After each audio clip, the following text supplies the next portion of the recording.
안녕하십니까. 조갑제TV 시청자 여러분, 저는 조갑제닷컴의 조세별입니다. 오늘은 2019년 12월 3일 밤 11시 반을 가리키고 있습니다.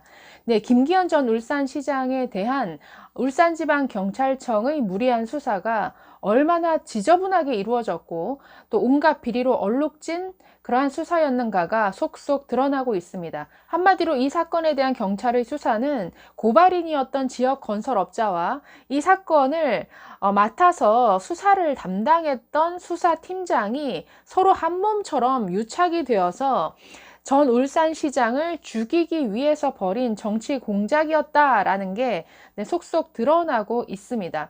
물론 이 전체적인 정치 공작을 청와대가 처음부터 계획하고 주도했는지에 대해서는 현재 검찰이 수사 진행 중이니까 이 부분은 남겨두도록 하겠습니다.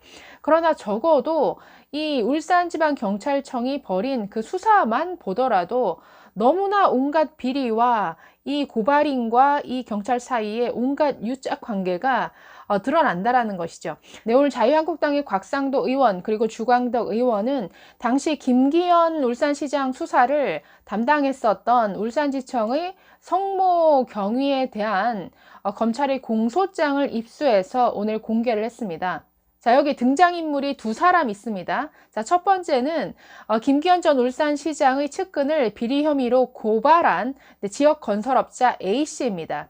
네, 두 번째 등장인물은 이 고발인인 건설업자 A씨와 오랫동안 친분관계를 가져온 울산청 지능범죄수사대의 성모 경위입니다. 네, 이 성모 경위는 어떤 사람이냐? 자, 김기현 전 시장에 대한 수사팀이 2017년 10월에 구성이 됩니다.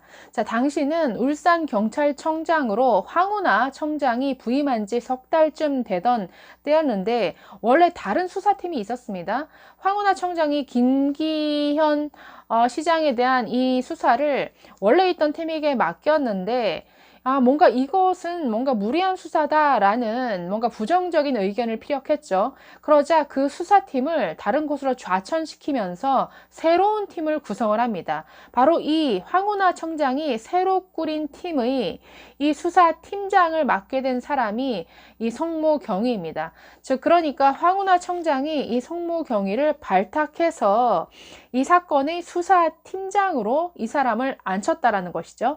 네, 이 성모 경위는 이 사건 진행 과정에서 온갖 기밀을 이 고발인에게 유출시켰기 때문에 지금 지난 4월에 강요 미수 그리고 공무상 비밀 누설 등의 혐의로 현재 구속된 상태입니다. 네, 이 성모 경위에 대한 검찰의 공소장을 보면은 이 성모 경위와 고발인인 이 지역건설업자 A씨가 정말 1년도 못 되는 기간에 500번이 넘는 통화를 주고받은 사실이 드러납니다.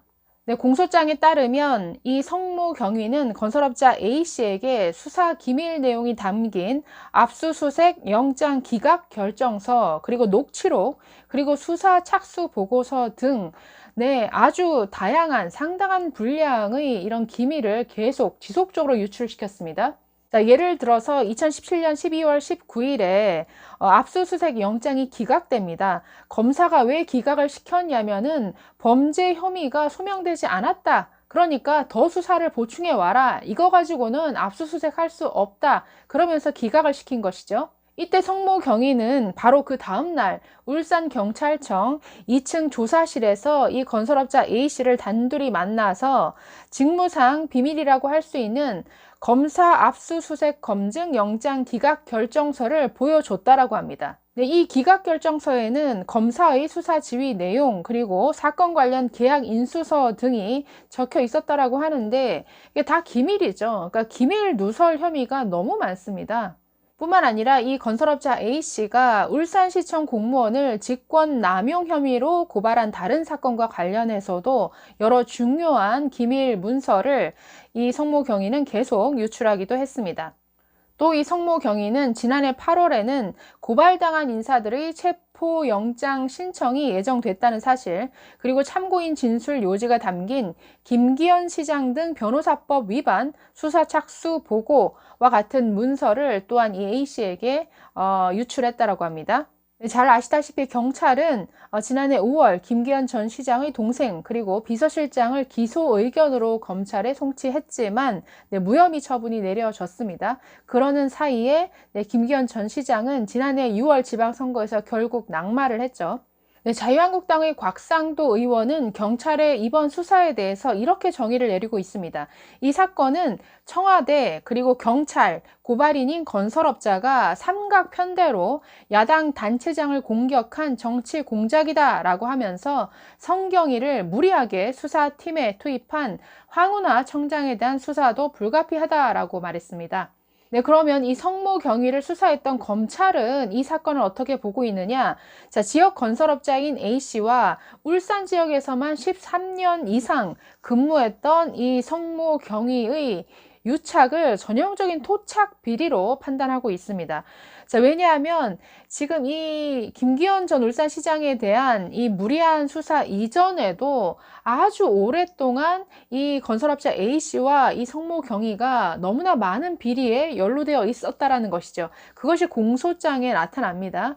이 성모 경위는 이 건설업자 A씨가 추진하는 아파트 신축 사업이 성공할 경우에 일정한 대가를 받기로 한 모양입니다. 자, 그래서 2015년 3월에 이 성모 경위는 김 씨가 추진하던 아파트 건설 인허가를 따내기 위해서 당시 울산시장이었던 이 김기현 시장 측근에게 접근한다라는 것이죠. 그러면서 마치 무슨 김 전 시장에 대한 비리를 포착한 것처럼 얘기를 하면서 네, 협박을 합니다. 김 씨가 그러면서 마치 김 전 시장에 대한 비리를 포착했다는 듯이 네, 협박을 합니다. 이 건설업자 A씨가 원하는 대로 해주지 않으면 네, 김기현 전 시장의 동생은 무조건 구속된다. 또 이 A씨가 원하는 대로 해주지 않으면 뭐 사건을 진행할 수밖에 없다.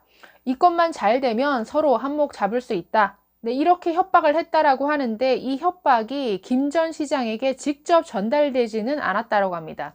자, 이렇게 김기현 전 울산시장에 대한 협박이 성공하지 못하고 있던 차에 2017년 7월에 황운하 네, 경찰청장이 이 울산에 부임을 하게 되죠. 그러면서 완전히 상황이 달라지게 됩니다. 네, 황운하 청장의 지시로 이 김기현 수사팀에 합류하게 되면서 네, 협박이 통하지 않았던 상태에서 진짜 협박할 수 있는 이러한 상태가 되어버린 것이죠.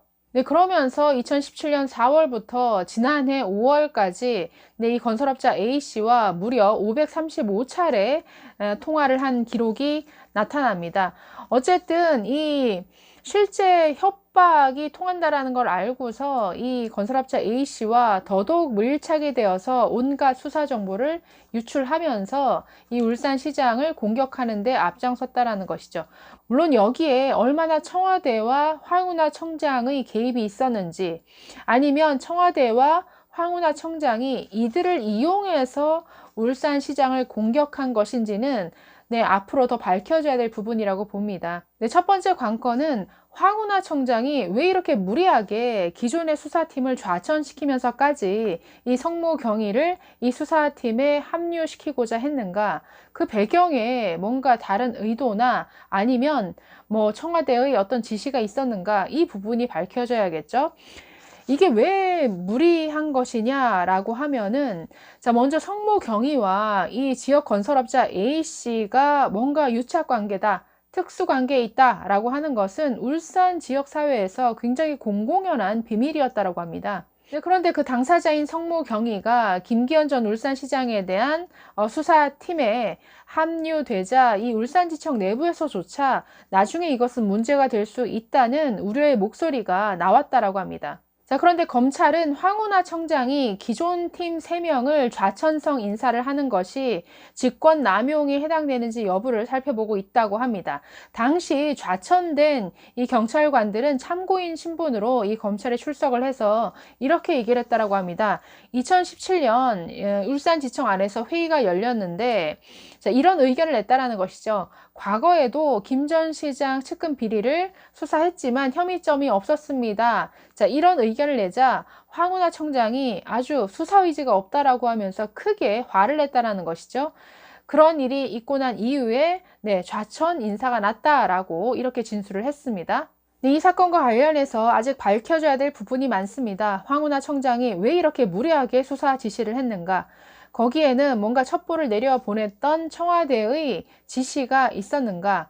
그래서 이것은 청와대와 경찰과 그리고 지역 건설업자가 정말 서로 유기적으로 짜고 정치 공작, 울산시장을 죽이기 위한 정치 공작을 벌인 것인가? 그래야 해서 결국은 불법 선거 개입을 한 것인가? 자, 이 여부가 아직 검찰 수사를 통해서 밝혀져야 될 많은 부분입니다. 그러나 이 공소장을 통해서 여실히 드러나죠. 김기현 전 울산시장을 수사하는 과정에서 경찰이 얼마나 이 불법적인 일을 저질렀는가, 이것은 명백합니다. 이 사건을 통해서 지금 경찰이 얼마나 청와대의 하수인으로 전락한 것인가를 우리는 여실히 알 수가 있습니다. 그렇기 때문에 정부와 여당은 이 사건을 열심히 수사하고 있는 검찰을 비판하고 공격하기 이전에 먼저 이렇게 불법적인 수사, 무리한 수사를 한 게 명백히 드러난 이 경찰에 대해서 먼저 비판하는 이러한 목소리가 있었어야죠. 네, 앞으로 이 사건이 얼마나 막장 드라마를 국민들에게 보여줄 것인가 기대가 됩니다. 현재 정부와 여당의 공격 속에서 아주 어렵게 수사를 이어가고 있는 검찰에 국민들은 먼저 힘을 실어줘야겠죠. 네, 감사합니다.